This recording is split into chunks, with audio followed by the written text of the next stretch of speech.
문화로 이제 우리가 들어가 볼 예정입니다. 이제 이 제2작부터는 본격적으로 예술가라는 직업이 나오기 시작을 하고 유물도 많아짐에 따라서 이 예술에 대한 연구가 활발히 일어나기 때문에 오늘 작품도 되게 많이 보고 할 예정입니다. 그래서 그 전에 우선 책이랑 다 닫고 지금부터 종이를 나눠줄 건데 여기에 어떻게 써져 있냐면 얼굴, 몸, 눈이라고 지금 되어 있어요. 이 부분에 얼굴, 몸 다를 건데 이때 주의해야 될 거는 절대 상대방을 보거나 내 몸을 참고해서 그리면 안 됩니다. 그냥 오로지 이 종이만 뚫어지게 보면서 최대한 얼굴, 몸, 발을 그려보는 거예요. 알겠죠? 자, 그럼 지금부터 종이를 나눠주도록 하겠습니다. 우리가 오늘 볼 내용은 57쪽에부터 이제 있는 고대 오리엔트 문화부터 보도록 하겠습니다. 네, 지도를 보면 뭘 말하는 거죠? 사대 문명을 말을 하고 있죠. 우리가 오늘 이 사대 문명 중에 이 책에서는 이집트 문명과 메소포타미아 문명을 중점적으로 살펴보고 있고요. 그 중에서 특이하게 여기 그리스 쪽에 있는 크레타에 있는 예술가들을 고대 오리엔트 문화로 살펴보고 있습니다. 오늘 우리가 살펴볼 예술은 이제 고대 이집트 문화를 먼저 살펴볼 생각인데 이 고대 이집트 문화를 알기 전에 계속해서 나오는 표현들이 고왕국, 중왕국 이런 표현들이 나오는데 그걸 알기 위해서는 이 역사를 조금 알아야 해요. 우선 고대의 이집트는 고왕국, 중왕국, 신왕국으로 나뉘고 있습니다. 이 고왕국, 중왕국, 신왕국을 수도를 어디로 했느냐, 그 다음에 이집트에는 신이 여러 명이 있어요. 그러다 보니까 그 중에서 어떤 신을 주신으로 했는지를 통해서 이 고왕국, 중왕국, 신왕국으로 나뉘게 됩니다. 우선 이 고왕국은 피라미드의 시대라고도 불리는데 기원전 3000년 전에 이 메네스 왕이 통일을 하면서 이집트는 이제 농업을 기반으로 한 통일 왕국이 이제 열리게 됩니다.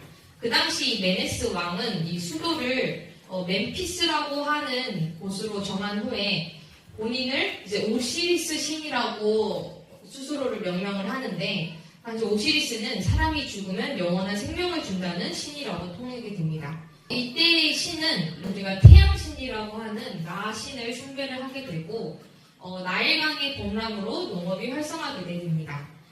그래서 이제 중왕국으로 넘어가게 되면 이집트 백성들이 이 거대한 피라미드와 궁궐을 짓는데 어떤 공사나 이런 게 많다 보니까 여기에 지치게 되고 불만이 커진 이후에 귀족들이 당시 사치와 향락에 빠져서 백성들을 아주 많이 괴롭혔다고 해요. 그래서 이제 백성들이 반란을 일으키고 이집트가 혼란에 빠졌는데 이런 혼란을 이제 멘투호넵 2세가 다시 이 BC 2040년에 통일을 하게 되면서 중왕국 시기를 열게 됩니다. 당시 이 멘투호셉 씨는 이 아몬라 신을 숭배를 하게 되는데 이 아몬라는 공기의 신인 아몬과 태양의 신인 라를 합쳐서 만든 신입니다. 이제 신왕국으로 들어오게 되면은 당시에 이 중왕국에서는 BC 1634년경에 이 힉소스인들이 이제 침입을 하게 돼요. 그래서 이 과정에서 여러 전쟁 끝에 이민족 힉소스인들을 몰아내고 이집트인들은 옛 영광을 되찾기 위해서 왕을 중심으로 한 신왕국이 다시 열리게 됩니다. 이 오벨리스크는 곳곳에 이제 유럽을 가게 되면 우리가 보게 될 건데 커다란 꼭 사각 연필처럼 이렇게 높게 세워져 있습니다. 오늘 일단 궁금한 마음으로 오늘은 사진은 일부러 가져오지 않았어요. 다음 주에 우리가 볼 거기 때문에 그런 오벨리스크를 또 보게 됩니다. 이런 식으로 이 고왕국, 중왕국, 신왕국으로 나뉜다는 거. 그리고 그러다 보니까 이 미술도 이 고왕국과 중왕국 그리고 신왕국의 예술이 굉장히 좀 다르게 나타나게 됩니다. 그러면 우리가 그 전까지 이제 구석기와 신석기를 살펴봤는데 구석기 때는 소비적인 경제생활 그리고 원시적인 개인주의였다면 신석기 때는 생산적인 경제 생활로 넘어가고 개인적이보다는 이 공동 작업으로 좀 더 확장이 되게 되죠. 그러다가 이제 고대 오리엔트로 들어가면 독립적인 상업과 수공업이 시작이 되게 되고 도시의 시장이 발생하게 되고 인구의 집중과 분화가 이루어지게 됩니다. 이 신석기와 고대 오리엔트의 어떤 동일한 점으로 치자면 두 시대 모두 권위주의적인 지배 형태가 나타났다는 점, 그리고 자연경제가 부분적으로 보존되어 있다는 점, 예배 및 종교 요소로 가득 찬 일상생활이 있었다는 점, 그런 면에서 엄격한 형식을 지키려는 경향이 있었다는 점이 이 신석기와 고대 오리엔트의 동일한 점이라고 책에서는 설명을 하고 있어요. 당시 도시가 만들어지면서 인구가 집중이 되고 다양한 사회 계층이 만들어지면서 왕이 나타나고 노예가 나타나게 됩니다. 시장에서는 많은 변화가 일어나게 되고 그 시장 안에는 외국과 교류하는 상인들이 많이 나타나게 돼요. 이 가운데서는 굉장히 약하지만 화폐 경제의 모습도 나타나게 됩니다. 그래서 부가 어느 정도 증대함에 따라서 이 부가 소수자에게 집중이 되게 돼요. 그러다 보니 이 수공업 생산품이 그 전보다 부가 늘어나니까 나의 돈이 많아지고 하다 보니까 이 수공업 생산품에 대한 수요가 많이 늘어나게 됩니다. 그러니까 그 전까지는 내가 어떤 그릇을 쓰든 상관이 없었는데 이제는 돈도 생기고 하다 보니까 좀 더 예쁜 그릇 사용을 하고 싶어지고 좀 더 좋은 그릇에 밥을 먹고 싶게 되는 거죠. 이런 가운데서 이제 더 이상 그 수공의 생산품은 어떤 간의 수공, 간의 작업, 그러니까 집에서 내 거 그릇을 만드는 게 아니라 이제는 전문가가 생기고 그 전문가가 그릇을 만들게 됩니다. 그래서 이집트 미술에는 세 개의 특징적인 게 이제 새롭게 등장을 하게 되는데 그게 감상자, 그리고 고객, 그리고 제작자가 나타나게 돼요. 감상자는 그 작품을 보는 그 일반 관객이라면 고객은 그걸 의뢰하는 사람이 나타나게 되고 그 의뢰하는 걸 특별하게 제작하는 제작자가 만들어지게 됩니다.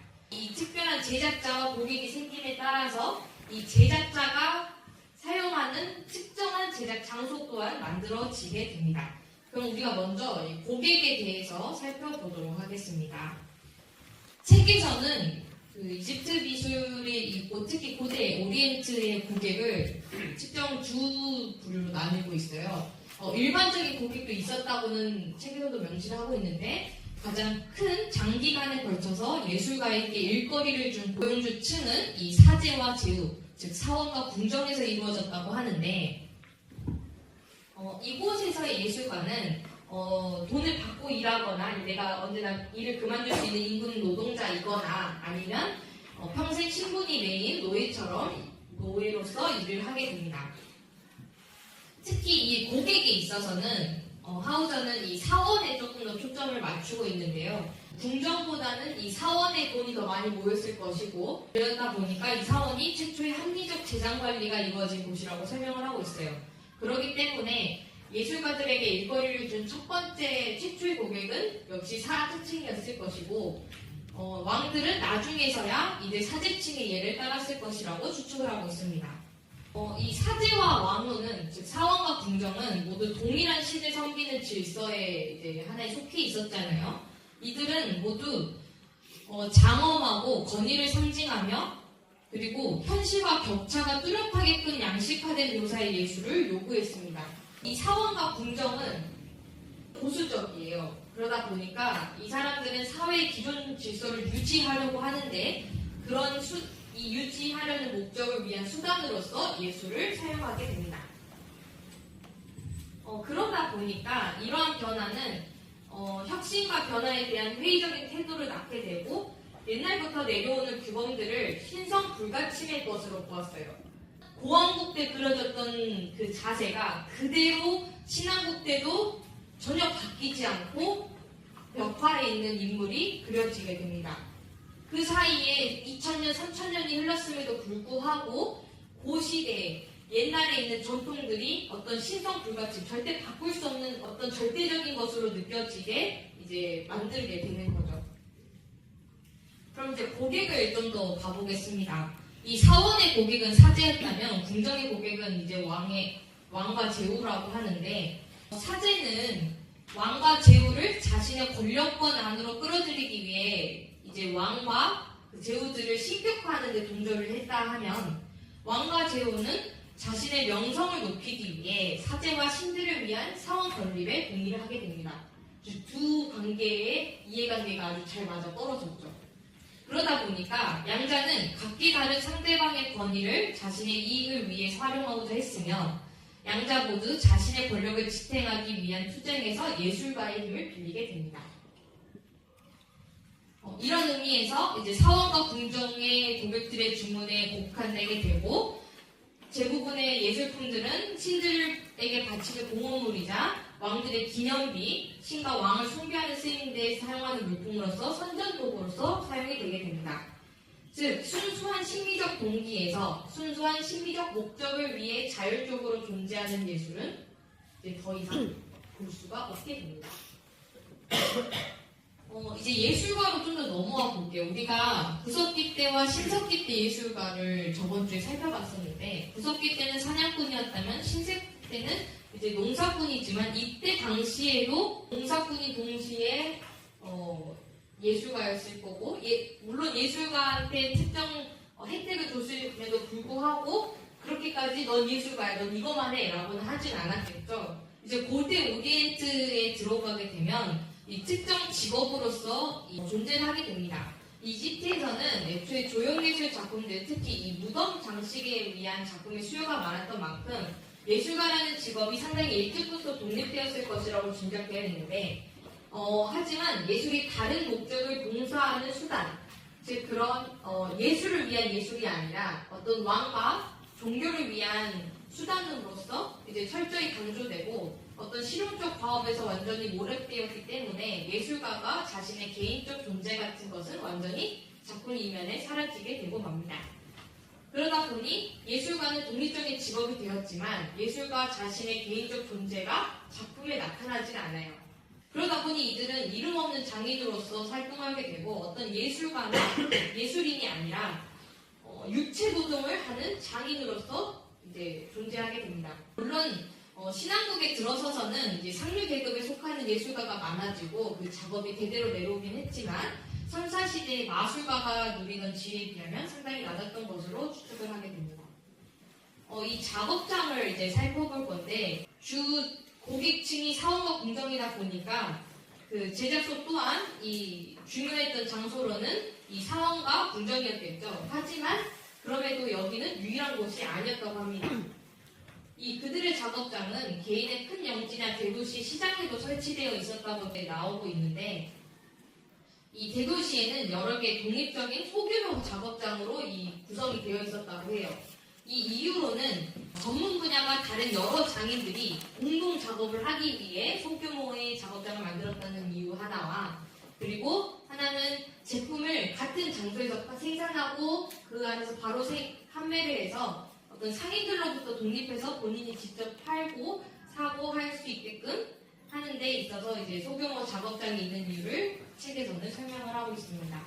그럼에도 이 사원 궁정과 대도시의 작업장을 이 책에서는 좀 더 살펴를 보고 있는데, 사원 궁정의 작업장은 폐쇄적인 자급자족의 가정 경제였다. 규모가 크고 그 다음에 노동 공급력을 외부에 의존을 하게 돼요.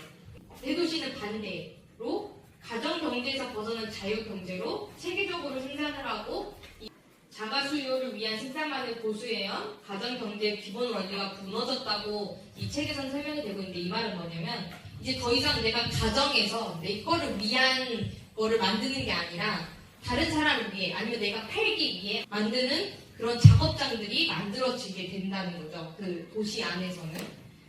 직업장에 있어서 사원과 궁정을 좀 더 살펴봐야 하는 이유는, 이게 작업장인 동시에 후진 예술가를 양성하는 학교로서도 작용이 됐다는 점인데요. 그 중에서도 이 하우저는 이 사원을 가장 큰 학교의 어떤 양성 기관으로 보고 있어요. 그 이유는 뭐냐면, 학교로서 어떤 예술가 교육이 차지하는 역할이 커지려고 하면은 전통이 오래될수록 그 예술가 교육이 차지하는 역할이 커졌기 때문에 이 작업장이 궁정보다는 사원에서 먼저 만들었을 것이고, 이 사원에서 이제 좀 더 조각을 잘하는 사람들이 자신의 어떤 신을 위한 조각을 만든다거나 이걸 사원에서 일어났을 거라고 생각을 하고 있어요. 한편 이제 궁정은 한 나라의 정신적 중심으로서 예술과 취향까지도 좌지우지하는 일종의 독재적 권력을 휘둘렀음에도 이제 굉장히 두 기관 모두 아카데믹하고 뭔가 그 규격이 있는 미술을 만들어냈다고 설명을 하고 있어요. 이 특이한 점은 굉장히 아카데믹하고 규격이 있다는 거는 계속 똑같은 걸 답습하고 똑같은 얼굴을 어떻게 하면 정형화된 얼굴을 누가 더 잘 그리냐를 계속 똑같이 연습을 하는 건데, 그럼에도 불구하고 이 사원과 궁정의 예술은 이집트 예술을 굉장히 많이 부흥을 했다는 데 일조를 하고 있습니다. 이집트 예술에 대해서 이제 좀 더 살펴볼 건데요. 우리가 4대 문명을 봤었을 때 이 4대 문명은 어떤 거를 중점적으로 4대 문명이 일어났죠? 산이었나요? 강이었죠. 그 중에서도 이집트는 나일강을 중심으로 문명이 일어났어요. 이집트 문명은 이 나일강을 따라서 강 주변 1에서 2km 내에서 발생을 했다고 하고 있는데요. 이 파란색 지대를 넘어가면 이 비옥한 땅이라고 하죠. 이 비옥한 초록 땅을 벗어나면 이 사막이 나타났다고 합니다. 이집트인들이 봤었을 때 뒤로 내가 살았던 곳은 물도 있고 날씨도 좋고 굉장히 농작물도 잘 자라는 곳이었다면 조금만 나가면 아무것도 살 것 같지 않고 살기 힘들고 죽음이 있는 그런 사막이 있었을 거예요. 그러다 보니까 이집트 사람들은 어떤 생명과 죽음, 풍요와 어떤 불모라는 이 두 개의 세계를 동시에 고려했었어야 했는데, 나일강은 매해 일정한 때가 되면 범람을 하고 이후에는 그게 다시 줄어드는 이걸 계속 반복을 하게 되는데, 이집트 사람들은 이러한 순환을 보면서 시간을 수평적, 순환적 관점으로 인지를 하였다고 합니다. 나일강은 모든 걸 쓸어갔지만 곧바로 새로운 생명이 나타났듯이 인간의 삶과 죽음 역시 이 풍요와 범람을 반복하는 나일강처럼 영장된다고 이집트 사람들은 생각을 했다고 해요. 그러다 보니까 죽음 이후에도 삶이 계속된다는 어떤 영생이라는 그 개념이 나타나게 되는데, 어떻게 하면 그 이후의 세계에서도 내가 영생을 할 수 있을까를 되게 고민을 많이 했다고 합니다. 그 영혼을 위한 예술로서, 어떻게 보면 영생을 위한 예술로서 이 이집트인들이 세 개의 특징적인 거를 나타나게 되는데, 그게 바로 우리가 잘 아는 무덤과 미라와 조각입니다.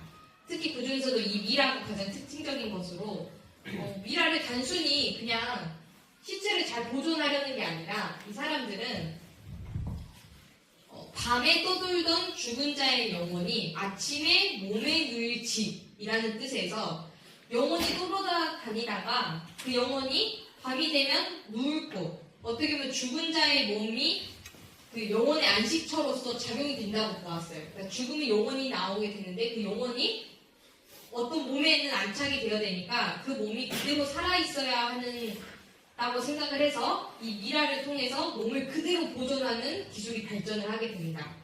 그런데 이 미라만으로는 영생을 얻기가 힘들다고 생각한 거예요. 두 번째 만들어진 게 이 조각입니다. 돌로 나의 모습을 똑같이 만듦으로써 내가 마치 똑같이 살아있는 것 같은 모습을 나타나게 돼요. 고왕국 시기에는 그러다 보니까 똑같은 모습으로 최대한 그리려고 했지만 그 이후에는 그게 양식화되고 도식화되면서 다들 똑같은 모습의 조각들이 나오게 됩니다.